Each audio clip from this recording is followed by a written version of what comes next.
Listen here, you ghetto trash! This ain't your neighborhood courthouse where you people make demands.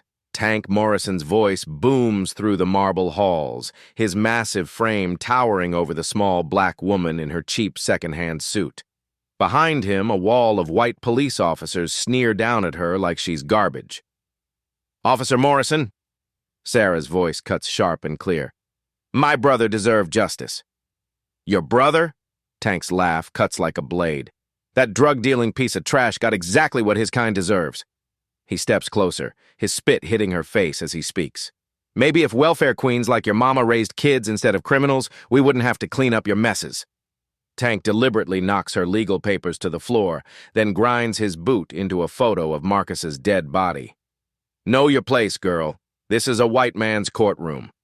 The uniformed cops behind him chuckle and nod approvingly. Sarah stands alone, defiant, unbroken. What Tank doesn't know is about to destroy him completely. The Metropolitan Courthouse stands like a fortress of marble and glass in downtown's heart.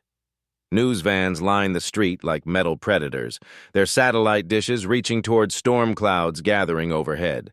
Today's hearing will decide the fate of the Marcus Williams Police Reform Act, legislation that could change everything. Inside the ornate courtroom, century-old oak paneling witnesses a modern battle. The gallery splits cleanly down the middle like a wedding gone wrong.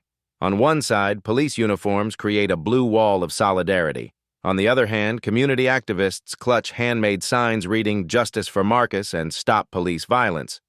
Sarah Williams sits quietly in the front row, her modest navy suit a stark contrast to the expensive legal teams surrounding her. At 32, she carries herself with quiet dignity that masks inner steel forged in tragedy. Her colleagues in Parliament know her as the soft-spoken freshman representative who worked 3 jobs through law school. What they don't know could fill a martial arts trophy case. 3 years ago, Sarah discovered her hidden strength in the most painful way possible. After Marcus died, grief nearly destroyed her. The official report called it suicide, but Sarah knew better. Her 19-year-old brother had defensive wounds the coroner couldn't explain. Security cameras mysteriously malfunctioned during his final hours. The supervising officer filed a report so clean it squeaked. That officer was Bradley "Tank" Morrison. Sarah channeled her rage into something productive. Every morning at 5 a.m., she trained at Master Carter's dojo, learning Krav Maga with religious devotion. Every evening, she studied law books and police procedures until her eyes burned. She built herself into a weapon disguised as a grieving sister. Tank Morrison commands the opposite side of the courtroom like a general reviewing troops. 15 years of police work carved his face into permanent skepticism. At 42, he stands 6'4" with shoulders that strain his dress uniform. Commendations cover his chest like armor plating, each one representing a case closed, a problem solved, a threat neutralized. To Tank, today's hearing represents an invasion. Community activists and bleeding-heart politicians want to tear down everything he's built. They don't understand street reality. They've never faced a knife-wielding drug dealer or talked a jumper off a bridge. They see police brutality where Tank sees necessary force. Marcus Williams was a necessary force. The kid was dealing drugs, had connections to suppliers who paid Tank handsomely to look the other way. When Marcus threatened to expose the operation, Tank made a choice. One dead criminal versus dozens of good cops feeding their families. The math was simple. Tank doesn't know that Sarah Williams is more than Marcus's grieving sister. He sees her as just another community organizer with a law degree and naive dreams of justice. Her plainclothes and quiet demeanor reinforce his assumptions. Politicians wear expensive suits and demand attention. This woman fades into the background like wallpaper. Judge Patricia Williams, no relation to Sarah, presides with 20 years of hard-earned authority. She lost her own nephew to police violence 5 years ago, a fact carefully hidden from Tank's research team. Her black robes carry the weight of personal understanding that makes her dangerous to Tank's cause. The media fills every available seat, their cameras hungry for drama. Conservative outlets want footage of naive activists being schooled by experienced officers. Liberal networks hope for evidence of police brutality they can broadcast for weeks. None of them realize they're about to witness something unprecedented. Sarah's mentor, retired Judge Martinez, watches from the back row via video call on Sarah's phone, propped discreetly against her briefcase. His weathered face shows concern mixed with pride. He trained Sarah in courtroom strategy the same way Master Carter trained her in combat, with patience, precision, and absolute commitment to justice. Tank's police union representative, Dave Fletcher, whispers last-minute strategy changes. The union spent serious money fighting this legislation. Too much rides on today's outcome to leave anything to chance. Fletcher doesn't notice Sarah's presence any more than Tank does. She's background noise in their symphony of power. The afternoon light streaming through stained glass windows paints the courtroom in amber and shadow. In a few hours, this sacred space will witness an explosion that changes everything. Two forces shaped by the same tragedy are about to collide with devastating consequences. But first, Tank Morrison needs to learn exactly who he's been underestimating. The first blow comes during afternoon recess. Tank Morrison holds court in the marble lobby, surrounded by reporters like a king addressing subjects. His voice booms off the high ceiling, every word calculated to demolish Sarah's credibility. "This little girl thinks she can lecture us about police work?" Tank's laugh carries across the crowded space. "I've been protecting this city since before she could spell justice. Some community activists want to teach real cops how to do their jobs?" Sarah stands 30 feet away, organizing documents at a side table. Tank's words hit like physical blows, but she keeps her face neutral. Around her, reporters scribble notes and cameras roll. Tank notices her listening and raises his voice. "Maybe if some families raised law-abiding citizens instead of criminals, we wouldn't need these witch hunts from bleeding-heart troublemakers." The words hang like poison gas. Sarah's hands freeze on her papers. Tank just mocked Marcus's death without knowing she's his sister. The cruelty is breathtaking. "Officer Morrison?" Sarah's voice cuts through crowd noise, steady despite fury building in her chest. "I look forward to reviewing the evidence together, including the Marcus Williams case." Tank's confident smile doesn't waver.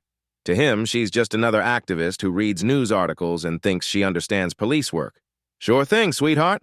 Always happy to educate concerned citizens." The crowd of reporters senses tension and edges closer. Tank notices their attention and decides to put on a show. He approaches Sarah's table with theatrical casualness, his massive frame casting shadows across her workspace.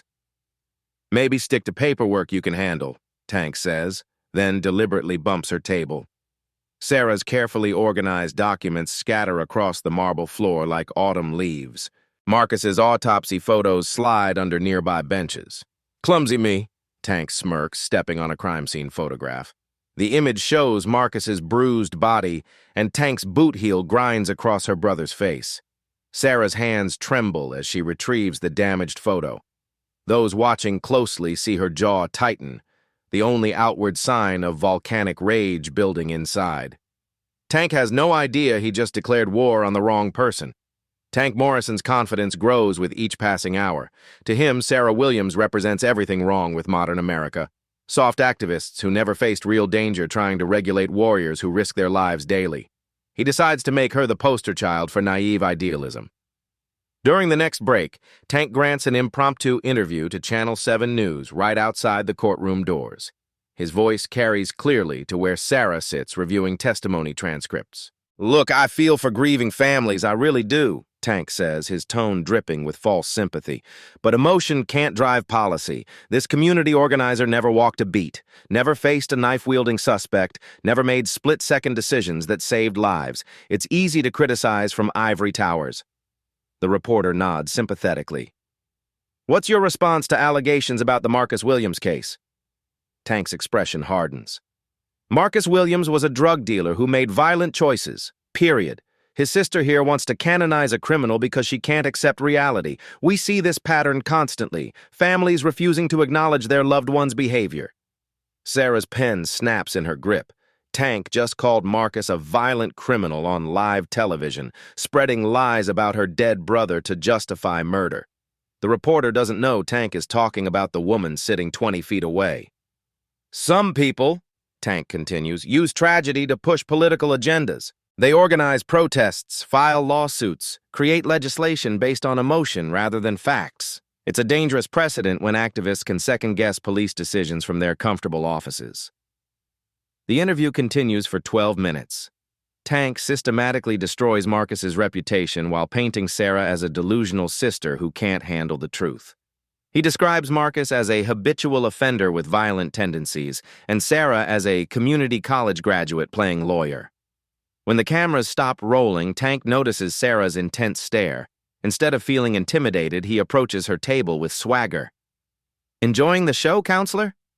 Tank's voice carries just enough volume for nearby lawyers to hear. "Sometimes truth hurts, but that's reality in police work." Sarah looks up from her broken pen. "Officer Morrison, were you personally involved in Marcus Williams' arrest and detention?" "I was the supervising officer, yes. Standard procedure." Tank's chest puffs with pride. "I handled everything by the book. Your brother's choices led to his consequences." "Interesting," Sarah says quietly. "The official report lists you as present during his final hours." Tank's confidence doesn't waver. This naive activist thinks she found something suspicious, but Tank covered his tracks perfectly. "Death investigations require thorough documentation. I filed comprehensive reports." "I'm sure you did." Sarah's voice carries undertones Tank can't interpret. "Very thorough. The afternoon session brings new humiliations. When Sarah attempts to present evidence about police misconduct patterns, Tank stage whispers to his union representative loud enough for microphones to catch. "Here we go with the conspiracy theories." When Sarah questions the coroner's timeline in Marcus's case, Tank shakes his head theatrically and mutters, "Amateur hour." Judge Williams pounds her gavel. "Officer Morrison, please maintain courtroom decorum." "Sorry, Your Honor," Tank replies with exaggerated contrition. "Sometimes it's hard to listen to fantasy presented as fact." The gallery of police officers chuckles approvingly. Tank feeds off their energy like a performer working a friendly crowd. Each disruption makes Sarah appear weak and Tank appear authoritative. During cross-examination, Tank's arrogance reaches new heights. When Sarah's attorney asks about security camera malfunctions during Marcus's detention, Tank responds with condescending patience. "Technology fails sometimes. It's unfortunate, but not suspicious. We can't prevent every equipment problem." "How convenient," the attorney responds. Tank's mask slips slightly. "Are you suggesting something improper occurred? Because I resent the implication. I've served this city with honor for 15 years. Sarah watches from her seat, taking mental notes. Tank reveals crucial information when angry. His defensiveness confirms her suspicions about the camera sabotage. During the final break, Tank's behavior escalates to pure cruelty. He approaches Sarah's table where she's reviewing Marcus's medical examiner photos, images of her brother's battered body. "Still playing detective?" Tank looms over her, his shadow falling across the photographs. "Some cases don't have happy endings, sweetheart. Your brother chose his path." Sarah doesn't respond, carefully organizing the evidence of Tank's handiwork. Marcus's bruised face stares up from the photos, silent testimony to Tank's violence. "You know what I see here?" Tank picks up one of the autopsy photos without permission. "I see a young man who made bad decisions and faced consequences. Nothing more, nothing less." The photo shows defensive wounds on Marcus's hands, evidence of a struggle Tank claimed never happened. Sarah's breathing remains controlled, but her hands clench into fists beneath the table. Tank notices her reaction and pushes harder. "Face reality. Your brother wasn't some innocent angel. He was dealing drugs, associating with dangerous people, and threatening police operations. What did you expect would happen?" The words confirm Sarah's worst suspicions. Tank just admitted Marcus threatened police operations. Corruption Sarah suspected but couldn't prove. Tank's arrogance is making him sloppy. "Maybe," Tank continues, "instead of wasting taxpayer money on witch hunts, you should ask yourself where your family went wrong. How did you fail Marcus so completely that he ended up dead in a cell?" Sarah looks up slowly, her dark eyes meeting Tank's blue ones. For the first time, he sees something that makes him pause, not grief or anger, but calculation. The look of a predator sizing up prey. "Officer Morrison," Sarah says quietly, "I think you've said enough." Tank mistakes her restraint for weakness. "Have I?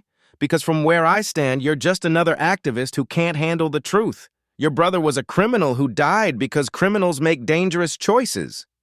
He leans closer, his voice dropping to a threatening whisper. and little activists who play with real police work might learn the same lesson.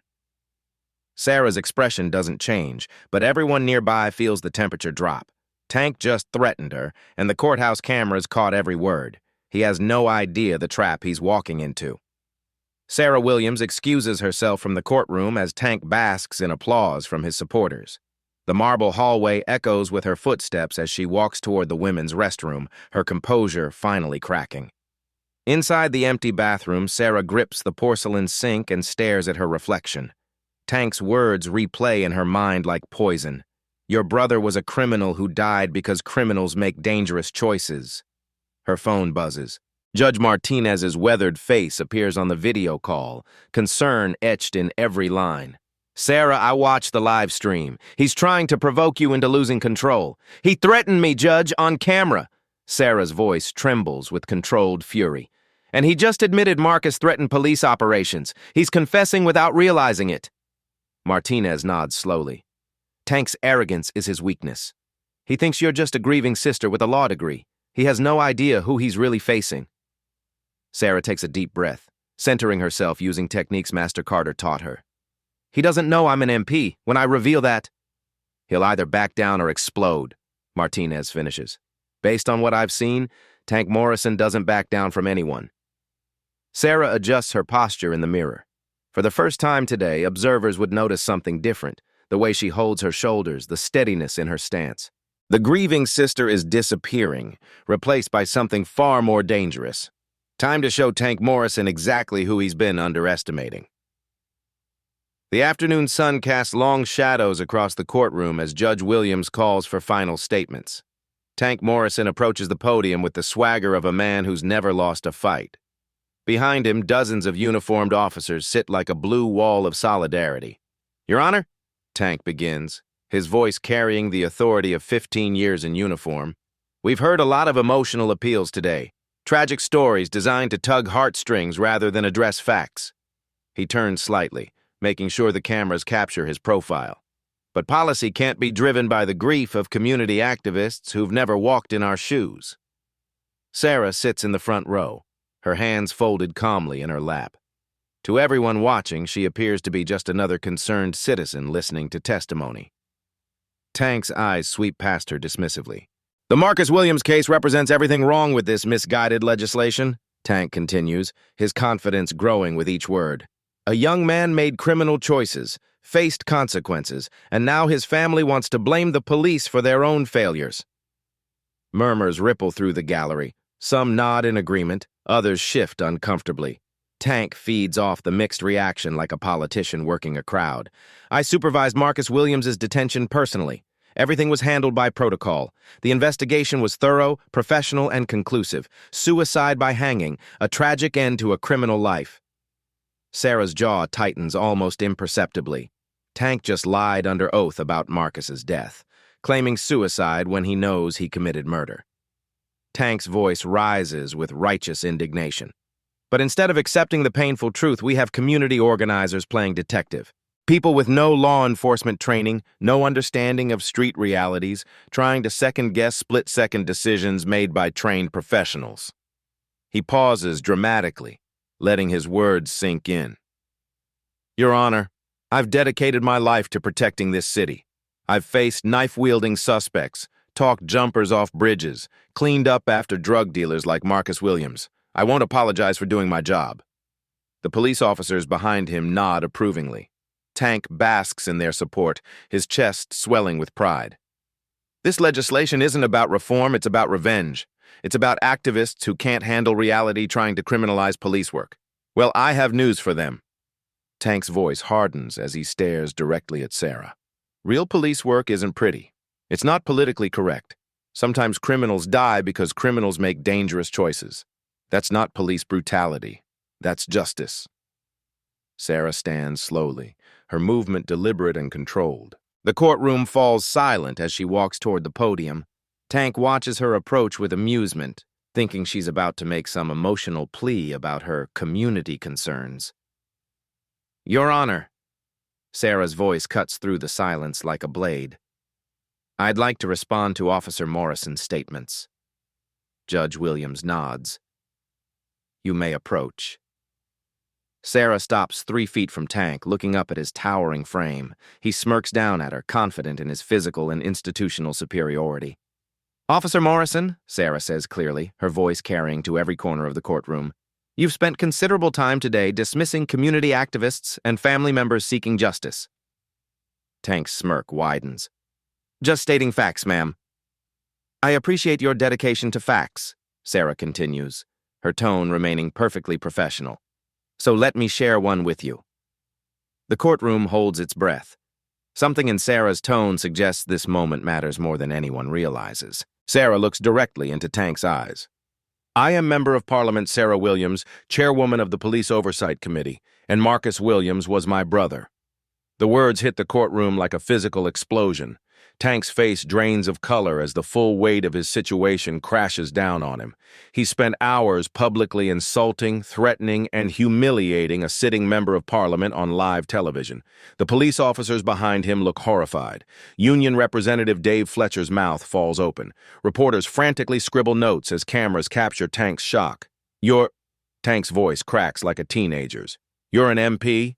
"Yes," Sarah replies calmly.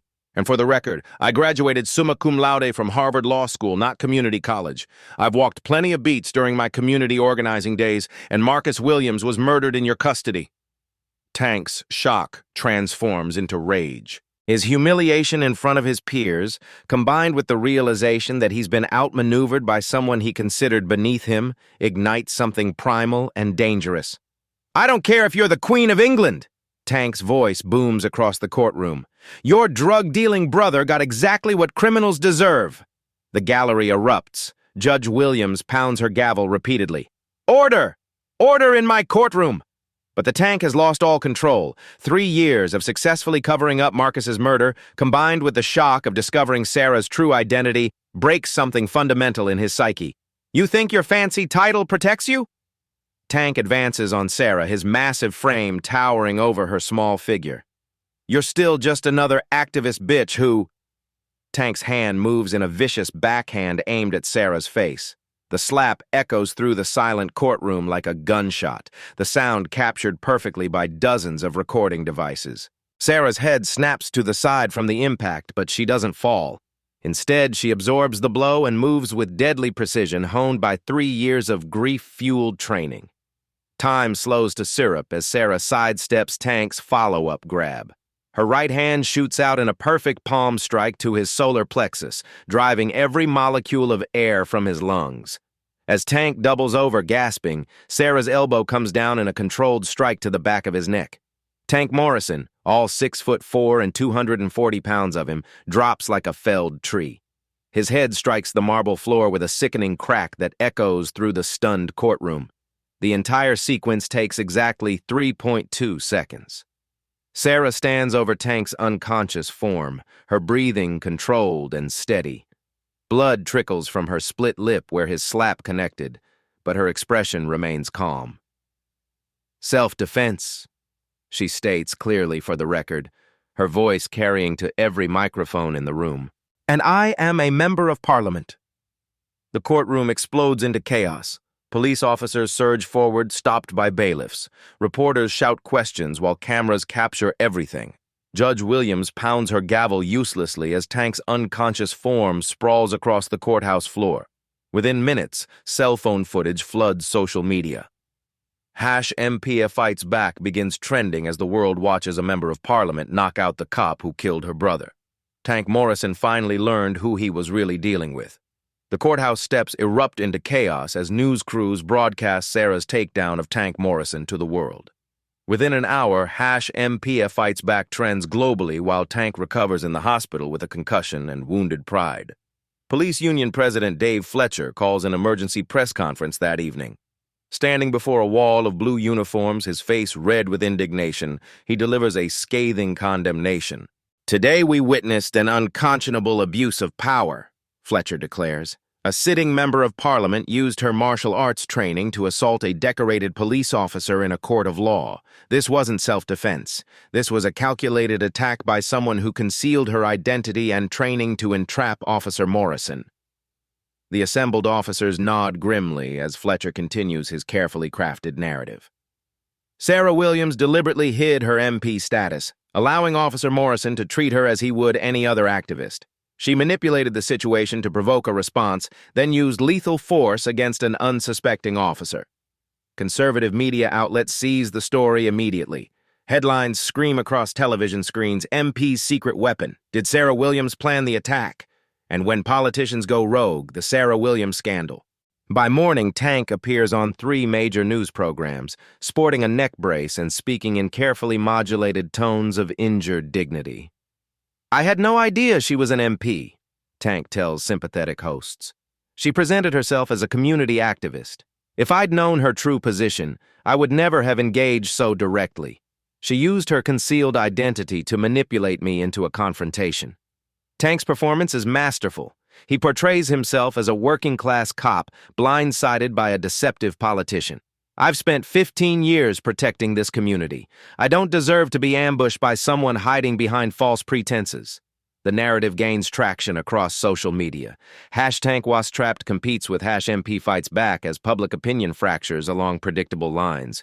Conservative voices condemn Sarah's abuse of political privilege, while progressive supporters celebrate her courage. District Attorney Patricia Hawkins, facing massive pressure from police unions and conservative voters, announces formal charges against Sarah within 48 hours. No one is above the law, especially elected officials, Hawkins declares at her own press conference. Using concealed martial arts training to assault a police officer represents an abuse of power that cannot be tolerated in a civilized society. The charges are severe. Aggravated assault with a deadly weapon, specifically citing Sarah's hands as weapons due to her martial arts expertise. If convicted, she faces up to 10 years in prison and automatic removal from Parliament. Sarah's legal team fragments under pressure. Senior advisors urge a plea deal that would involve resigning from Parliament and accepting probation. Cut your losses, they counsel. This story isn't going away, but Sarah refuses to back down. I defended myself against my brother's killer, she tells her remaining supporters. I won't apologize for that, and I won't let Tank Morrison escape justice again. Tank's confidence soars as the legal machinery grinds forward. He gives increasingly bold interviews, painting himself as the victim of political persecution. Sarah Williams used her position to deceive and attack me, Tank tells a sympathetic podcast host. She's not some brave hero. She's a politician who abused her power for personal revenge. What Tank doesn't realize is that his growing media presence attracts unwanted attention. FBI domestic terrorism investigators, already monitoring police violence cases, take notice when a sitting member of Parliament gets charged with assaulting an officer. Agent Maria Santos begins reviewing the Marcus Williams case with fresh eyes, wondering why a grieving sister would risk everything to attack one specific cop. Her investigation uncovers discrepancies Tank thought he'd buried forever. The enhanced courthouse audio footage proves devastating for Tank's narrative. FBI technicians isolate his whispered threats to Sarah.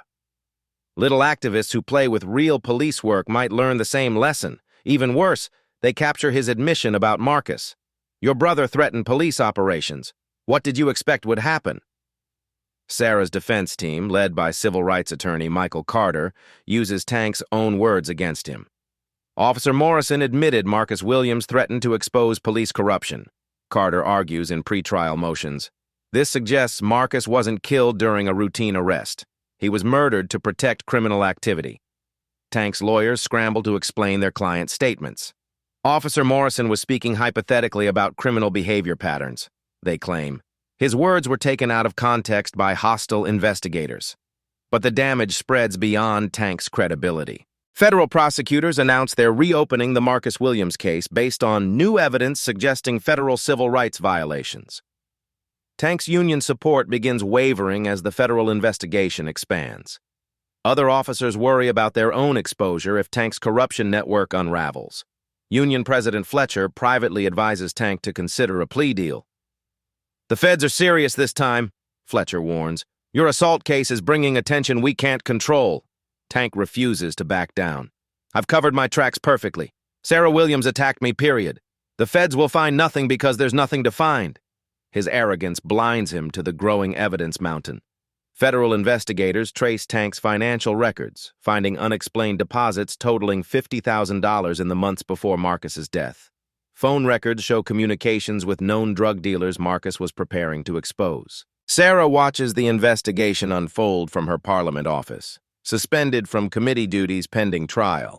Public opinion remains split, but she finds strength in knowing the truth is finally emerging.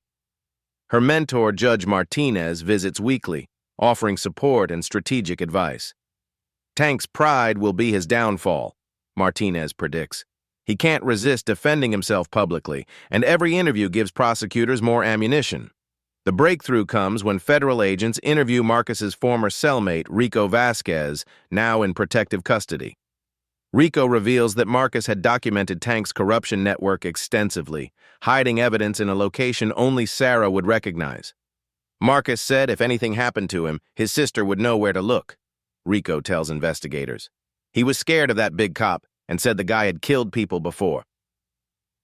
Armed with Rico's testimony, FBI agents search Marcus's childhood bedroom in Sarah's apartment. Hidden inside their father's old Bible, they find Marcus's insurance policy. Photographs of Tank accepting bribes, recorded conversations, and a detailed journal documenting the corruption network. Marcus's final entry chills everyone who reads it. Tank knows I'm going to expose him. If something happens to me, it wasn't suicide. Tell Sarah I'm sorry I got involved with these people. Tank's carefully constructed narrative collapses as federal prosecutors prepare murder charges. His assault case against Sarah becomes secondary to his own survival. But Tank Morrison has one more card to play, and he's desperate enough to use it. The federal courthouse buzzes with international media as Tank Morrison's murder trial begins. Sarah's assault case has been postponed pending the outcome of federal charges, transforming her from defendant to key witness in Tank's prosecution. Tank enters the courtroom flanked by expensive lawyers, his neck brace removed but his confidence shattered. Federal prosecutors have built an overwhelming case. Financial records, witness testimony, and Marcus's hidden evidence all point to premeditated murder. Lead prosecutor Janet Rodriguez addresses the packed courtroom with devastating precision. Marcus Williams died because he threatened to expose a corruption network led by Officer Morrison. This wasn't police work, it was assassination. Tank's defense attorney, Harold Brennan, attempts damage control. My client is a decorated officer who made split-second decisions in dangerous situations. Marcus Williams was a violent drug dealer who attacked Officer Morrison during routine detention, but Tank's own arrogance undermines his defense. Despite Brennan's advice to remain silent, Tank insists on testifying. He can't resist the opportunity to publicly justify his actions and attack Sarah's credibility. Your Honor, Tank declares as he takes the stand, I've served this community with honor for 15 years. Marcus Williams was the criminal who chose violence over compliance. Prosecutor Rodriguez begins her cross-examination with surgical precision. Officer Morrison, you were personally present during Marcus Williams's final hours, correct? Yes, as a supervising officer. Standard procedure. How many other inmates died in your custody during your 15-year career? Tank's lawyer objects, but the judge allows the question. The Tank shifts uncomfortably. Death in custody is rare but not unprecedented. Criminals sometimes make desperate choices. Rodriguez produces a thick file. Actually, 7 inmates died during the detentions you supervised. That's statistically impossible unless you're either extraordinarily unlucky or something else is happening. The Tank's composure cracks slightly. I work in dangerous situations. Sometimes things go wrong. Let's focus on Marcus Williams specifically.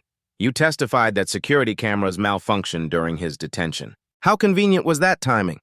Technology fails. It's unfortunate but not suspicious. Rodriguez plays enhanced audio from the courthouse confrontation. Tank's voice fills the courtroom. Your brother threatened police operations. What did you expect would happen?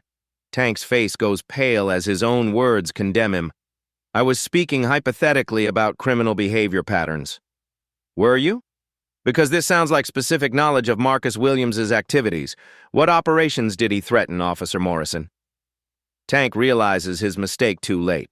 Admitting knowledge of specific operations implicates him in corruption. Denying it makes his previous statements look like confessions. I don't recall specific details. Tank mumbles. Rodriguez produces Marcus's hidden journal, entered as evidence despite Tank's lawyer's objections. Marcus Williams documented your corruption network extensively. He recorded conversations, photographed bribe exchanges, and identified your criminal associates. Tank's breathing becomes labored as his carefully buried secrets surface in federal court. Those could be fabricated. Dead men can't verify authenticity. Actually, Marcus hid physical evidence that corroborates his documentation. FBI forensics confirmed these photographs show you accepting $50,000 from drug dealer Carlos Mendoza. The courtroom gasps as blown-up photographs flash on screens. Tank accepting cash bundles, Tank meeting with known criminals, Tank coordinating with corrupt officers. Marcus had documented everything. Tank explodes from the witness stand, his 15 years of careful control disintegrating. That little punk was going to destroy everything. He was going to snitch about operations that kept this city safe. The outburst stuns everyone. Tank just confessed to murder on live television, broadcast to millions watching the trial. Brennan frantically motions for his client to stop talking, but Tank has completely lost control. "You want the truth!"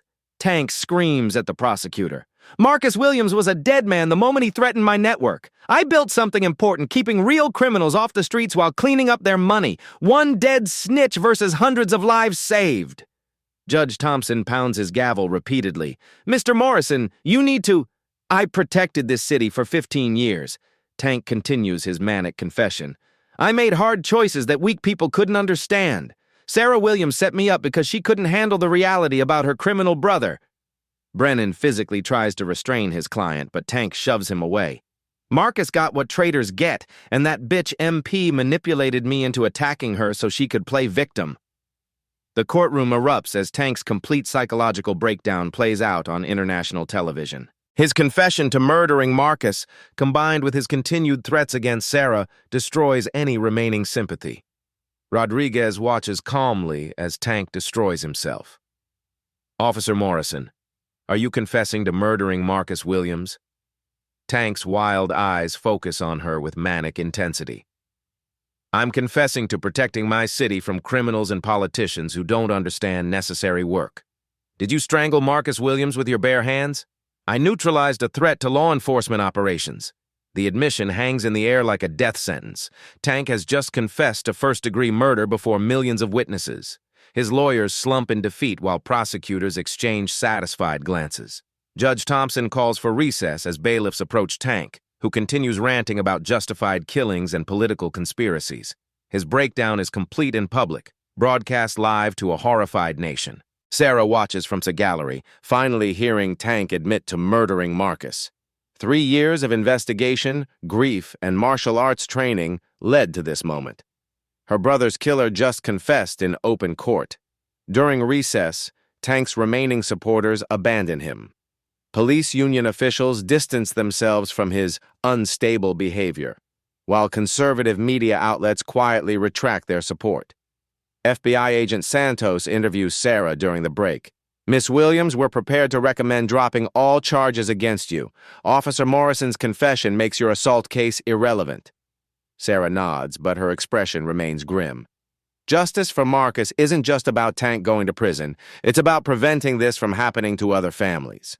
When court resumes, Tank sits defeated and medicated, his lawyers having convinced him to remain silent, but the damage is irreversible. His televised confession will replay for years, becoming a textbook example of criminal arrogance destroying itself. Rodriguez presents closing arguments to a jury that's already decided. "Ladies and gentlemen, you've heard the defendant confess to murder in his own words. Marcus Williams died because he threatened to expose corruption. Officer Morrison killed him to protect criminal profits." Tank's defense offers no closing argument. How do you defend someone who confessed on live television? The jury deliberates for 37 minutes before returning with guilty verdicts on all counts: first-degree murder, civil rights violations, conspiracy, and racketeering. Tank Morrison, who spent 15 years believing himself untouchable, will spend the rest of his life in federal prison. The courthouse steps shimmer in golden afternoon light as Sarah Williams emerges to thunderous applause. After Tank's conviction on all charges, federal prosecutors officially dropped her assault case, declaring her actions justified self-defense against a confessed murderer. The crowd of supporters has grown exponentially since Tank's televised breakdown. What started as a few dozen community activists now spans thousands, their signs reading "Justice for Marcus," "MP Fights Back," and "Sarah's our hero." International news crews broadcast live as Sarah approaches the microphone cluster. 3 years ago, my brother Marcus was murdered in police custody, Sarah begins, her voice carrying across the packed plaza. Today, his killer received life in prison without parole. The crowd erupts in cheers, but Sarah raises her hand for silence. This isn't just about Tank Morrison. It's about a system that protected him for 15 years while he terrorized our communities. Behind her, Marcus's photograph displays on a massive screen, young, smiling, innocent. The image transforms him from Tank's violent criminal narrative back into what he truly was, a teenager who died for threatening to expose corruption.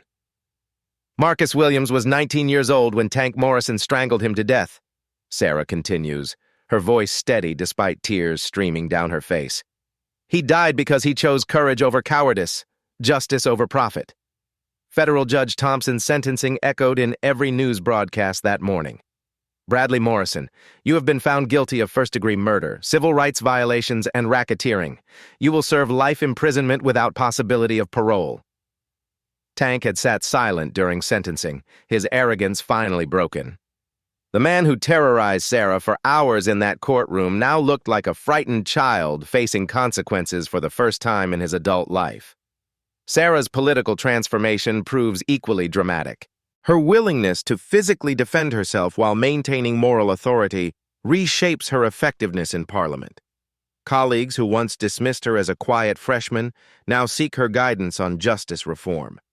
The Marcus Williams Police Reform Act passed Parliament with unanimous support just 6 weeks after Tank's conviction. Sarah's enhanced credibility, combined with Tank's public confession, makes opposition politically impossible. The legislation mandates federal oversight of police departments with suspicious custody death patterns, requires independent investigations of all detention fatalities, and establishes whistleblower protections for officers exposing corruption. Marcus died fighting corruption, Sarah tells the crowd.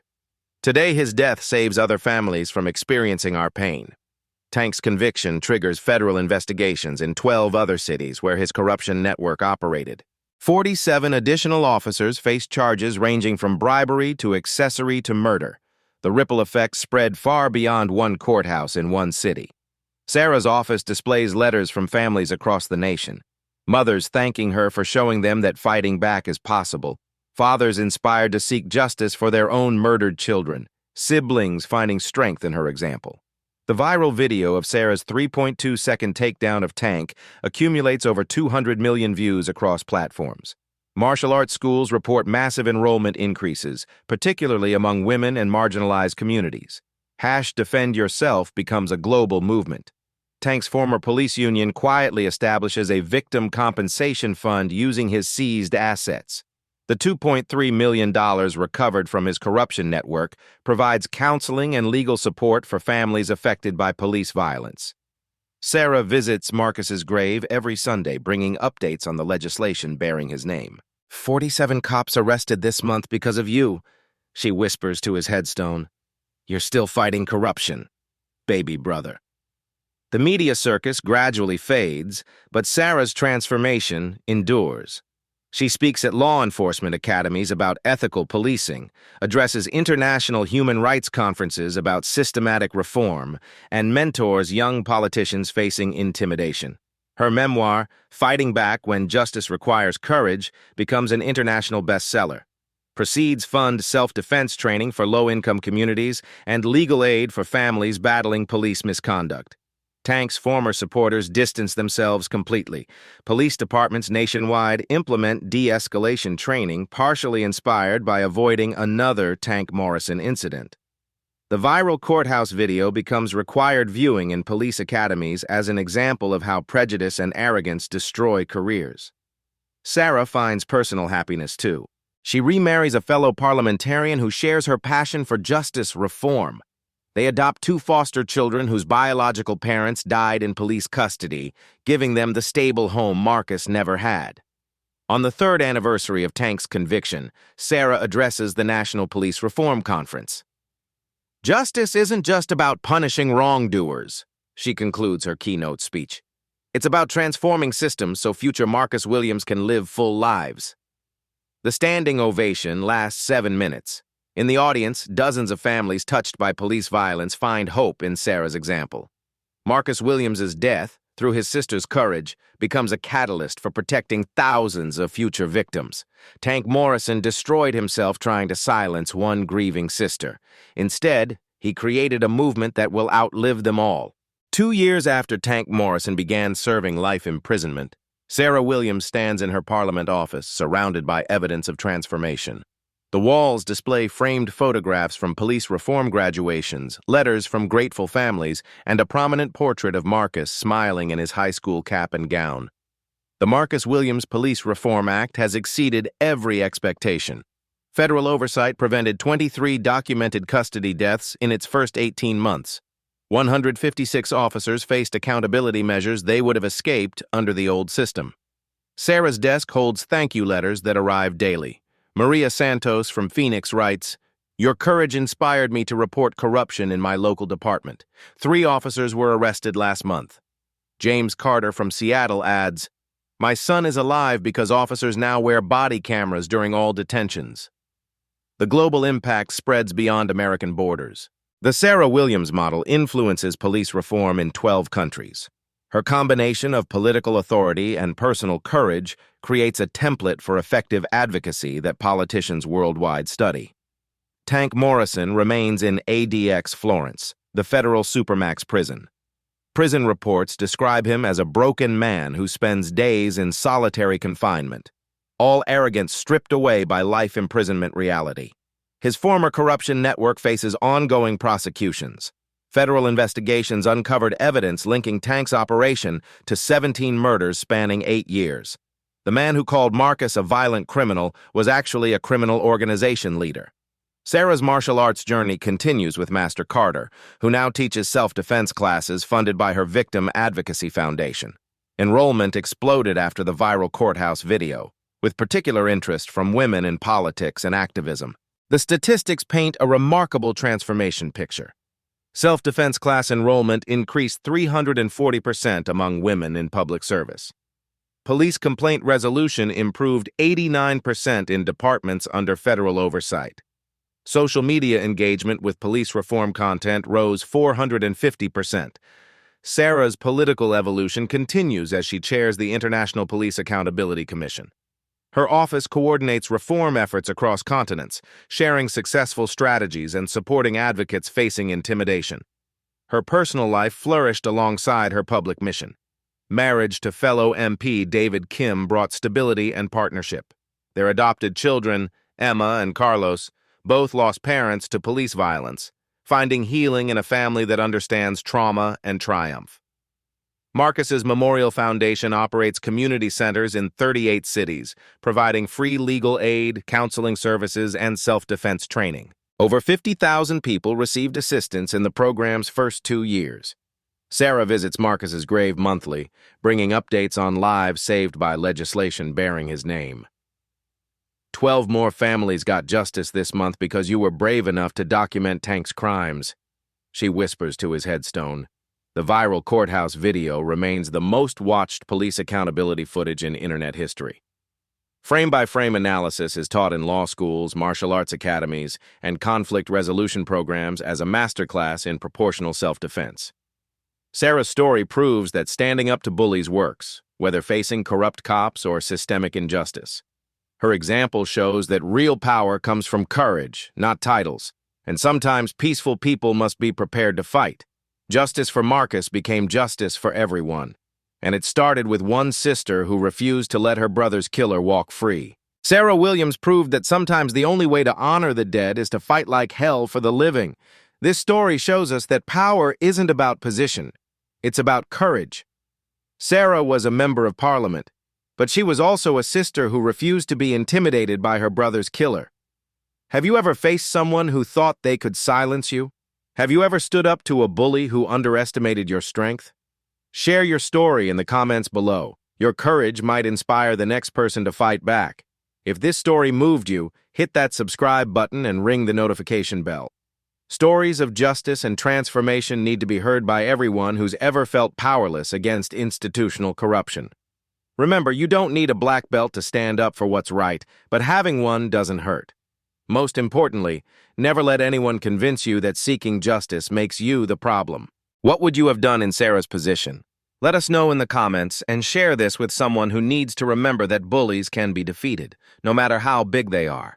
The Marcus Williams Act continues saving lives today. Justice for one became justice for all. The story you heard today wasn't cleaned up. It was told exactly as it happened.